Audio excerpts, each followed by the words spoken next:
So what did you do exactly? Yeah. So initially, like most arts organisations, that we made use of the opportunities that sort of the furlough scheme did for kind of continuing our existence, and the majority of the musicians were placed onto furlough. But periodically initially we would bring out 1 or 2 musicians a week, and they would film some content that we could share with our audience through our social media channels or via our website, which would, kind of a bit of a,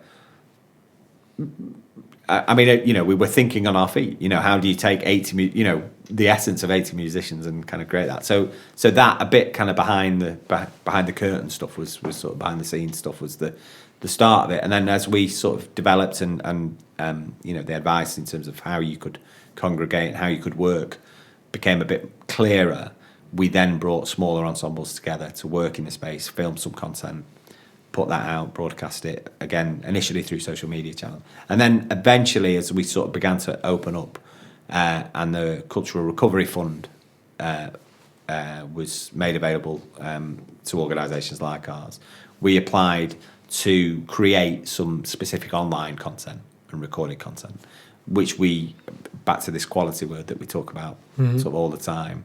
And, when I was talking about, the building, the reason we went through a REBA competition was about that pursuit of excellence, about that kind of, making sure that you're going for the best of the best.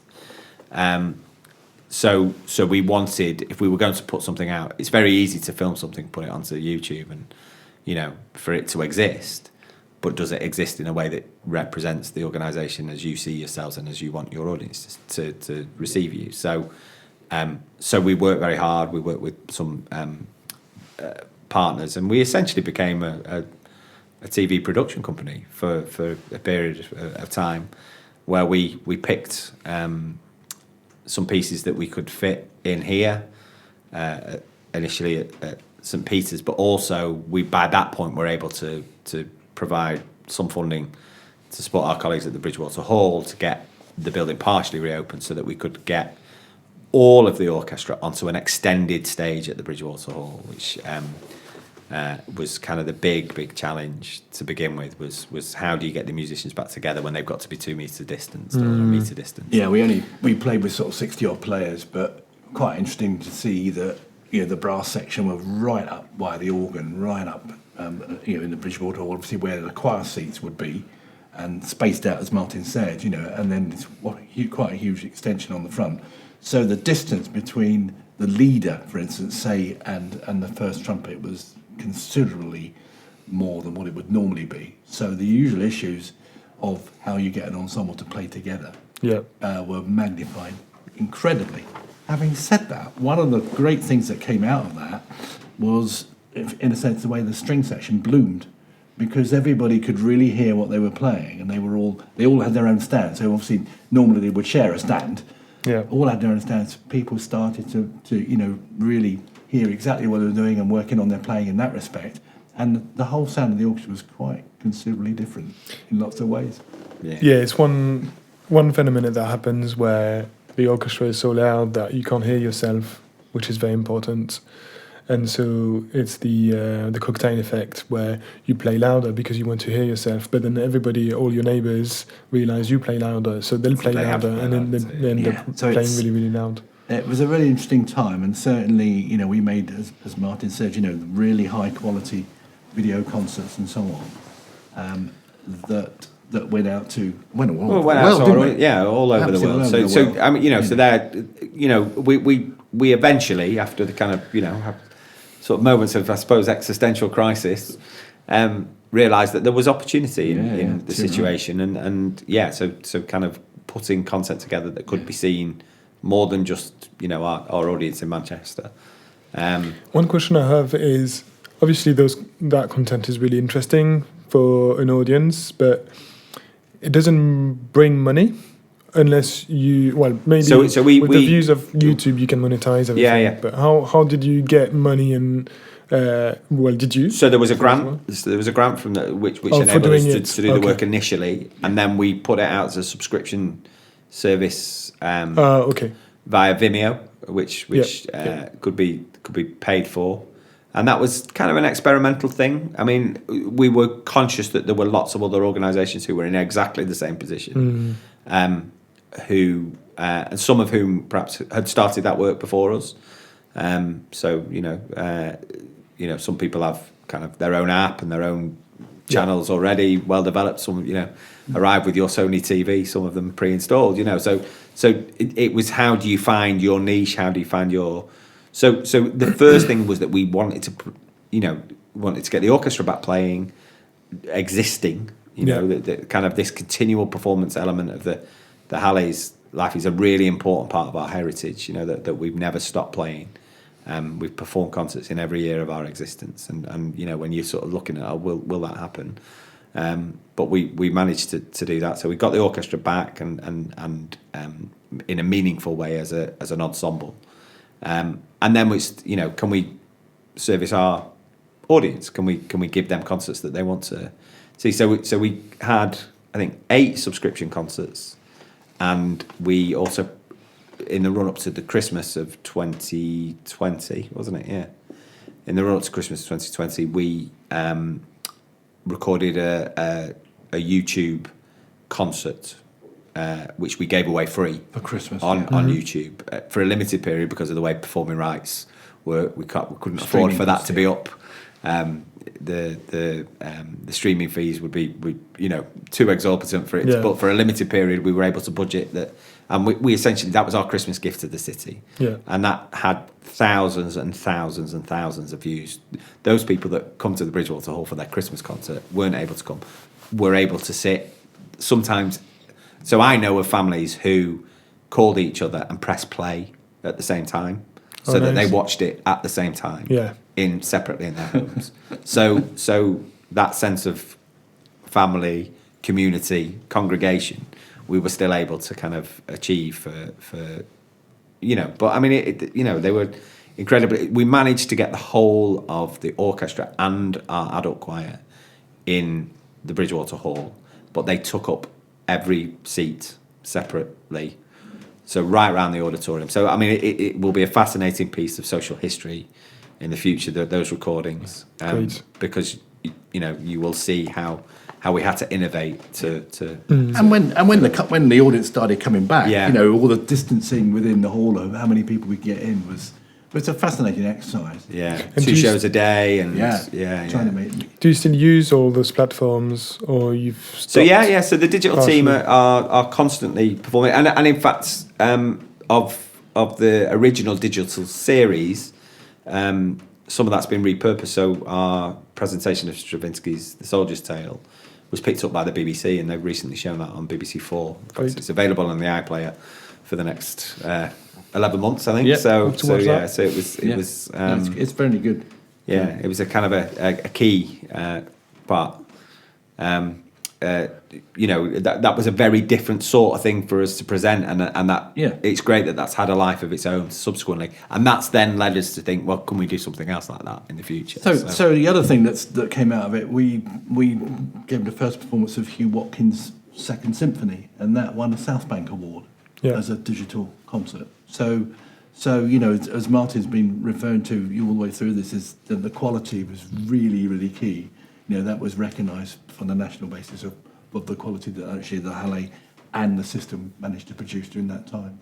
Great. I think also from an educational point of view, we were able to produce a digital schools concert we know we had schools in Cornwall, in Kent, in Wiltshire, all the way through to Edinburgh, who were accessing. We estimate that about 90,000 children saw that concert.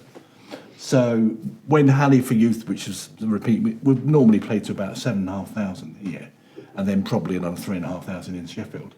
The digital connection there was immense, and that's got us working on other, as it was, sort of more unique content, where we've been providing digital resources for schools based on similar ideas or different pieces and so on to do that. So one of the positives I can say coming out of the pandemic was that development within our digital team and within the organisation to produce this unique content in a way that could go. Yeah, I completely agree. I think we've all learned and taught ourselves how to use more digital marketing and digital social media and all those platforms, and I'm one of the main beneficiaries because I don't think Atelier Crescendo would have survived without it. And the reach you've got is just far beyond Manchester. And I've got very few projects in Manchester. I work very not very much in Manchester. I work out just in the UK and outside as well, because all those platforms have got such a reach that is amazing, and we didn't know that all that potential until we got more interested in that. Definitely. Yeah. It's great. So we're probably going to wrap up now, but what's the future of the Hallé? Well, we're in a we are in a period of change. So we are. It's a flexible ensemble. Yeah. I think that's going to be the future for us, as Martin, we both referred to. We've got chamber ensembles within the orchestra that are doing, do 8 concerts a season here. We've got these relaxed concerts with 26 players, no conductor. So we build the audience right into the players in a relaxed way. We do 8 shows of that a year. The opportunity then to take that around, the opportunity to expand what we do on the digital side. I mean, our digital team have just made a short 15-minute film, which we are yet to see. But it was We're all just very excited about it, exactly that. They sort of collaborated and Developed into and the scripted. scripts and all that. And so that's something would never have happened without, in a sense, the pandemic, because that's the way we've started to think on that front. So I think there's a lot more coverage on that. There's a lot more reach into the community, and that it's not just the fact that we think that's it has to happen, because it's not to tick a box. No, the very existence of the orchestra. Yeah. And I go back to we've got to keep our musicians fresh. We've got to give them new challenges. We can't keep playing the same old stuff. So the repertoire is changing in the orchestra. We've got a lot more female composers from ethnic diverse backgrounds are receiving performance of their music. A lot more ethnically diverse soloists with the orchestra conductors and so on. And it's becoming a much more rounded system. And if I was still playing, I would really welcome that, because then you would escape the old not Beethoven 5 idea. So having that variety of music, taking the audience on that journey, is our future, and that's the way that's going to develop. Yeah, and I mean, I suppose purely in personnel, we're at a period where during the pandemic, John Summers, who led the organisation for 20 plus years, he moved on, he retired. At the same time, our former head of artistic planning, Jeff Owen, he similarly retired. So they're 2 very important kind of strategic roles within the organisation. So David Butcher is our now chief exec, and Anna Hurst, who's head of artistic planning, bring a new momentum, new sense of direction, and a new energy, if you like, in those roles. We've just appointed a new Roberto Ruisi, who's our new leader of the orchestra. So he's very new in post, and again, that's kind of a key artistic position in terms of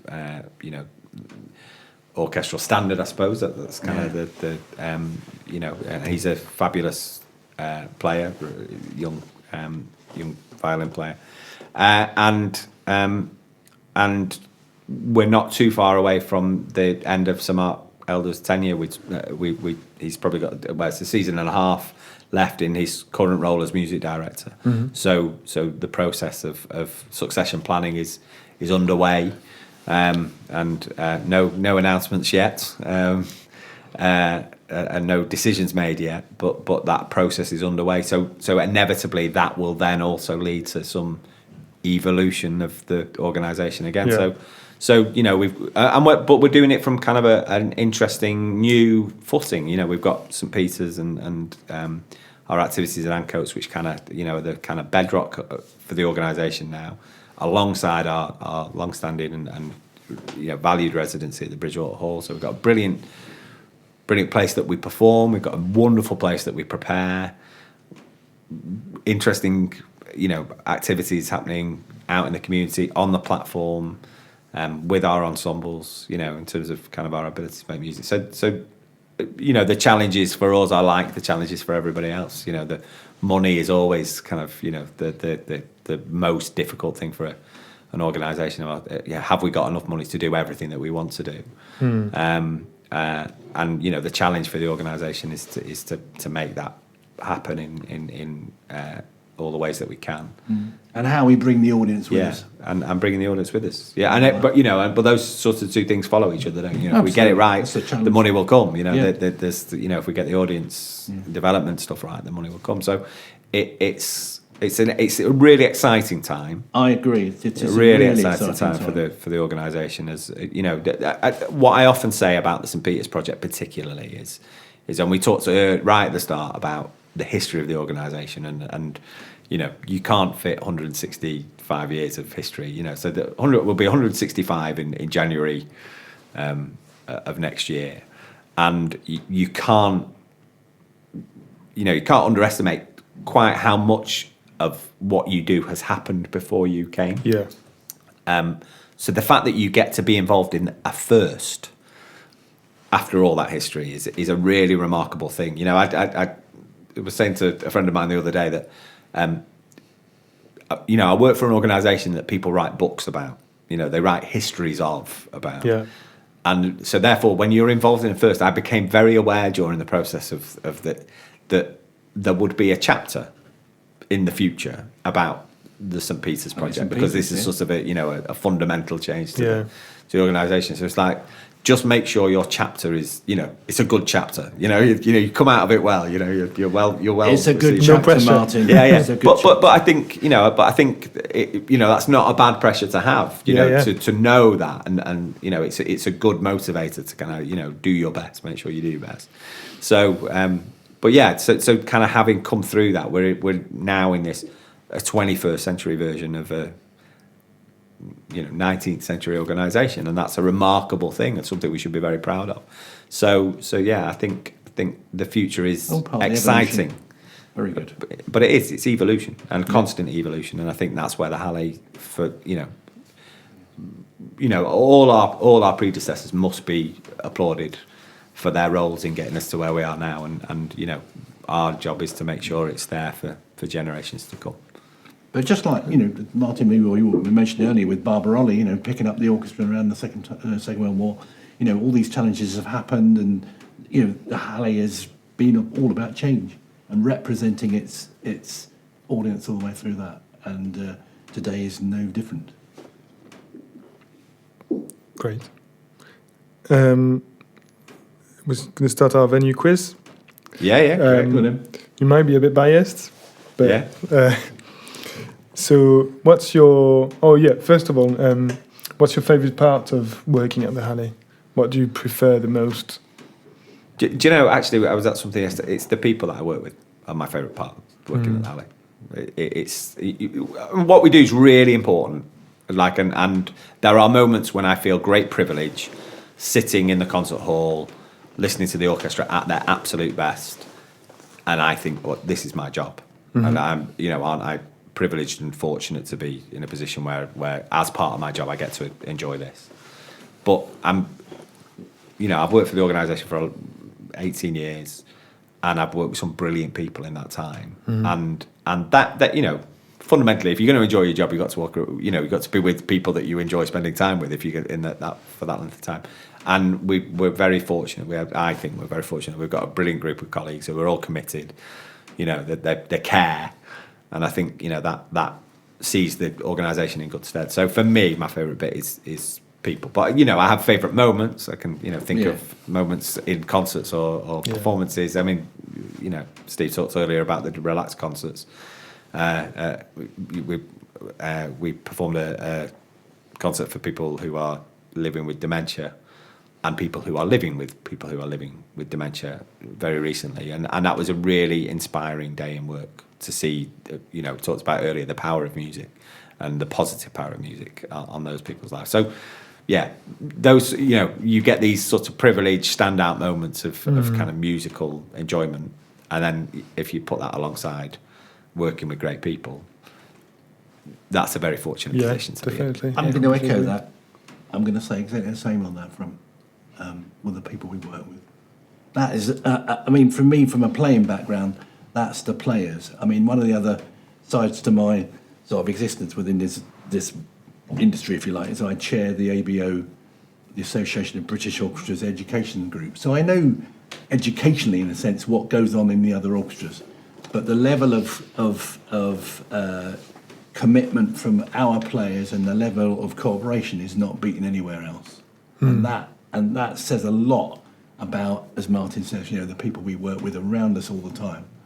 I've got particular projects. I mean, for me, the big project that we do that I absolutely adore is when we've got a hall full of children in the Bridgewater Hall playing with the orchestra or singing with the orchestra. That is really bonkers. It's absolutely really special because that's the future. That's where the players are coming from. That's where the audience is. And we've always had this policy of when anybody comes into contact with the orchestra, from Martin was saying about the quality, we give them the very, very best experience we possibly can. So they don't just come to a concert, they sing, they play, they dance with it. And hopefully they'll remember us in the years to come and come back to us. Great. I like that. What's your favourite venue as a performer? Maybe it's more a question for Steve, isn't it? Goodness me. Well, I may be about to reveal. Go on, Martin. Yeah. Well, having played, so I used to sing when I was a boy. I was a boy, so I've sung a majority of the kind of big UK, certainly. But I suppose I probably mine is as a punter.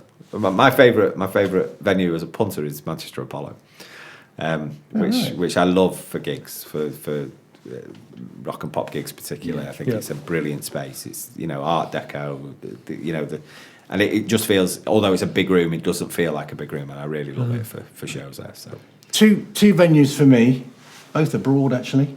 Dare I say it? The Music Verein in Vienna comes back very often. Was absolutely, I was really privileged to perform there. And the Concertgebouw in Amsterdam was a similar sort of thing. Those two places.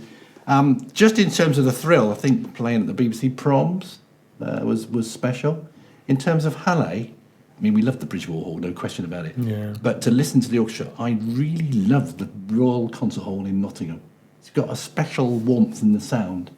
I was fortunate just the beginning of this season, it was our 20th anniversary concert there, which is our opening concert, main concert of the season, which Sir Marc conducted, and we performed in Heldenleben, this big Strauss piece where, as Martin mentioned, our new leader, Roberto, did a huge great violin solo in that, and it was just magical. So, Royal Concert was quite special. But Bridgewater Hall is brilliant, of course it is. It is, obviously. What's your favourite venue as a listener? Well, see there, I've probably gone early. Yeah. A favourite venue as a listener? Yeah, I'm going to say probably gone early again. I'm going to go to Nottingham for Hallé, really. Bridgewater on occasion, just depends where you're sitting, but certainly a Royal Concert Hall. Okay. Yeah. I mean, actually, Stoke, Victoria Hall in Handley is a very special hall. The Hallé used to record there back in the Barbarolli's time, and it's quite small. It's relatively small, but if you want an orchestra to have impact and really you get the sense of a real impact, there's that takes a lot of beating as well. So pretty good, both those. Could be an episode of the podcast organised with them. There you go. Yeah. I mean, I think as a listener, experientially, I really love gigs at the Manchester Apollo. I think it's. I mean, they're all amplified. I suppose acoustically, I don't think you can beat the Bridgewater Hall acoustically. I mean, it is very well designed hall. I'm always mindful not to take it for granted because we know that there are plenty of other concert halls elsewhere in the country that are well known as places to go to listen to music, but where the listening to music experience isn't as high quality as you get in the Bridgewater It's quite Hall. bizarre in this nation that the two places where you wouldn't, if you want to go and listen to really good acoustics, you go to Manchester and Birmingham. You wouldn't go to London. That's true. Yeah. And that's why there's there had been a new concert hall that was going to be built, but stopped. There you go. Yeah, and I suppose actually, if I were to sit and listen anywhere in the Bridgewater Hall, it would be in the gallery of the Bridgewater Hall. I would sit right at the top of that. I think you're right. The sound up there Special is so lovely. Yeah. It's so lovely. What I like about the Bridgewater Hall is it seems so very accessible in terms of it's not too opulent as a building, and also it's very accessible from wherever you live within Greater Manchester, let's say. Or maybe slightly outside, but it's very accessible. But it's a really good quality concert hall. Of course, its accessibility is probably part of its key in terms of the acoustic treatment, because they knew that the tram line was going directly opposite. So therefore, they had to account for that in the building of it. And the springs on which it sits is a kind of a key part of its identity acoustically, I think. So they're enormous. Yeah. How about favorite place to rehearse? It's more as it's not necessarily as acoustics, but how convenient it is, how comfortable you feel. I think St Peter's. Hallé St Peter's. I mean, we're biased, of course we are, but as Martin said, it's got an acoustic that applies to so many different things. It's multifunctional. Yeah. But when I've done small group stuff, as I've frequently done, particularly with the relaxed ensembles and so on, and you're trying to balance an ensemble, you get a very, very true picture, and it doesn't change that much with the audience. Mm-hmm. So I think it's a really good place to rehearse. Yeah, I mean, I'm not going to answer that for myself because I don't Be a bit rehearse. biased. But I think it's telling that we regularly receive ensembles from outside of the organisation here. Yeah. So particularly those within Manchester. So the Saffron Ensemble, Manchester Camerata, Manchester Collective, even the BBC Philharmonic have rehearsed here and have come back. So, and Cheetham School of Music ran a full week's course here. So we've provided. The thing I think I'm most proud of is that we've added an asset to the city. Another art, really good art. And there was a period where across all our spaces in a week we had all of the groups that I've just named in 1 week. Now, I was left with the feeling, well, where did they go before we were here? So I think that, we proved the need, we proved the necessity for the space. And, the fact that they come back, we've proved the quality. I think that's kind of... I was talking with somebody from Manchester Camerata recently who's just returned to Manchester after a period away, and she was sort of singing the praises of our development here, in that it's made their lives much easier to know that they've got this facility that they can call upon. Mm-hmm. They like us had a nomadic existence and still do to a certain extent, but for certain projects we'll put that at St Peter's because we know it will work for us, and I think that's really important. So yeah, brilliant. Which venue would you like to perform, or would you love to perform? You've not performed in. I've never performed in. It's a very, very good question. If you had a dream, possibly Carnegie Hall, actually, New York, because it's a really special acoustic there. In York. New York. New York. Yeah, definitely. Yeah, sort of Lincoln Center. Yeah. Any of that sort of. I think so. Yeah, well, I think just performing in New York, full stop, would be very nice, wouldn't it? Yeah. And obviously, last question is, who would you suggest as a guest? I'm gonna say one episode I'd like to organise is an episode with women conductors of different ages, because I've listened to a podcast a year ago, and it was with I can't remember her name. She's French, but she's a conductor, and she really struggled to be recognised and even pass the tests. And she had awful comments from male saying women couldn't conduct an orchestra for physical reasons. Yeah. So I'd really like to organise an episode, if it's possible, through the Hallé or anything. Yeah, well, I'm sure Have Deliana different generations. Yeah. Deliana, yeah. So they can share their experience. I can honestly say, and I know this is sort of broadcast and all that sort of thing. I have to, in my role, I have to work with all the assistants. Yeah. So that's from Ed Gardner all the way through to Deliana, and I can Yeah. honestly say that I think the best we've had is Deliana, because she has got so much skill in terms of the level of performance she needs to work at. So she can do the really sort of high art, if you like, performances, and she can deliver on that, and the orchestra really respect her. But she's also brilliant with the children. Yeah. So she really she adapts that skill, which you have to do even more in the 21st century in a sense, to all the different levels of whatever you're performing at. She's a natural at just fitting where that needs to. So she's the best. Great. Well, I'll be in Yeah. touch with that. Yeah. So who would you suggest? So we Best go through Naomi, probably, wouldn't it? to speak to her. So we can make that arrangement. Yeah. Yeah. So, but who would I suggest for you to talk to? Yeah, if you before I said that comment. Okay, so well, I was thinking about it before. I think it'd be Gavin Sharp and the team at Band on the Wall, who we work with very closely here, and they've just had an extension to a historic building. Great. So and a similarly very different part of the music ecology of the city, but similarly passionate and brilliant group of people connected with it. So I think Gavin and his team over there, they're really interesting. They've got this new development. I haven't caught up with them as much as I would have liked since they've opened. But I'm really fascinated to see how that's the extra space that they've created and the additional facilities that they've been able to kind of harness by not a huge sort of alteration. What I really like about what they've done with the extension is it still feels like Band on the Wall, although it's a fair bit larger now. And they've got a better performance space. The stage is better. It kind of all feels kind of more put together. So they would be my great guest. Yeah.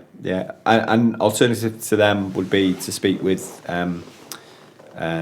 Sally Cook and Ben Powell, who've recently taken on the Sappho Ensemble, who regularly perform here at St Peter's. They're a really interesting contemporary music ensemble. Very scalable. Sometimes there's 2 of them. Sometimes there's 18 of them. Ben's in as their music director, and Sally's come in as sort of their I guess general manager, sort of to run the whole organisation, which is a different model to the one that would be very interesting to so know that they are in an absolute moment of evolution. And will collectively have a vision about where the organisation is going to go in its next volume, if you like. I think they've it's not a chapter for them. They've closed one book and they're now starting another. And I think an organisation that is much loved and has had considerable impact in a very quiet way on the world of music in particularly contemporary classical music in this city and beyond. What do they become and what's their vision? And I'd be fascinated to sort of know what their thought processes are. So they would be 2 suggestions for you. Good suggestions. I'm thinking you might go and have a chat with Tom Redmond at Chet's. So he was a member of the Hallé. Yeah. And because you obviously, with Marc, you were questioning the sort of linkages between the systems and how that relates to the Royal Northern, Hallé or whatever. That might be an interesting conversation. He's a very interesting sort of guy, partly because he's also a brilliant concert presenter and all the other aspects of the work he does. Yeah, and radio presenting. Radio 3. It's multifaceted, isn't it? Absolutely, really interesting fella. And then I mentioned Jamie Sloan at the Museum of Science and Industry, just because we've just run a recent project with them with a load of school children, with some science and music sort of concepts and crossovers. And he just seemed to be a very fascinating guy, very keen on different ways of working and so on. They're looking at working with us for February half term and how we can help articulate their spaces, particularly what's happening there. You probably know, but there's a lot of closed down spaces because they're rebuilding and redeveloping, all that sort of thing. And all they've got is the main hall open. But I thought a pretty fascinating sort of fella to talk about that sort of thing and the development of the place as a space. Yeah, definitely. Well, interesting. Well, thank you very much, Steve and Martin. Don't know how long that episode lasted, but it was all really interesting talks. Great. Good, thank you. Thanks. Thanks. Cheers.